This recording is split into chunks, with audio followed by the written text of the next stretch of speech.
আসসালামু আলাইকুম। অল্প পুঁজি বা কম জায়গায় আর সামান্য পরিশ্রমে লাভজনক কোনো ব্যবসার কথা ভাবছেন? তাহলে খরগোশ পালন হতে পারে আপনার জন্য সেরা একটি সমাধান। আজকের ভিডিওতে আমরা জানাবো বাণিজ্যিক ভিত্তিতে কোন জাতের খরগোশ পালন করলে সবচেয়ে বেশি লাভজনক বা খরচ এতে কেমন পড়তে পারে। আমাদের দেশে এখন শখের গণ্ডি পেরিয়ে বাণিজ্যিকভাবে খরগোশ পালন বেশ জনপ্রিয় হয়ে উঠেছে। মাংস উৎপাদন এবং দ্রুত বংশবৃদ্ধির জন্য নিউজিল্যান্ড হোয়াইট বা ক্যালিফোর্নিয়া এবং সোভিয়েত চিনচিলা জাতের খরগোশ সবচেয়ে সেরা।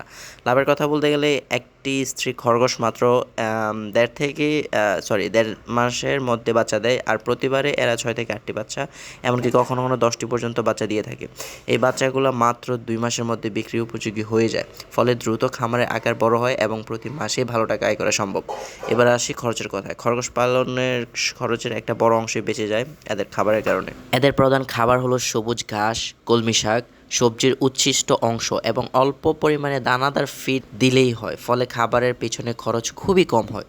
এবার বাসস্থানের যদি কথা বলি, তাহলে আপনার বাড়ির ছাদ, বারান্দা বা উঠানের যে কোনো এক কোণে কম খরচে সুন্দর লফট বা খাঁচা তৈরি করে ফেলা যায়। এদের রোগবালাই অনেক কম, তাই চিকিৎসার পিছনেও বাড়তি কোনো খরচ নেই বললেই চলে। আমাকে অনেকে প্রশ্ন করেন, ভাই এগুলো পালন করে পরে সেল করবো কাদের কাছে? আমাদের দেশে অনেক বড় বড় ডাক্তাররা এখন রোগীদেরকে প্রেসক্রিপশনে খরগোশের মাংস খাওয়ার জন্য পরামর্শ দিচ্ছেন। অবাক হওয়ার কিছুই নেই, কারণ খরগোশের মাংসে কোলেস্টেরল ও চর্বির পরিমাণ একদমই কম, আর প্রোটিনের পরিমাণ অনেক বেশি।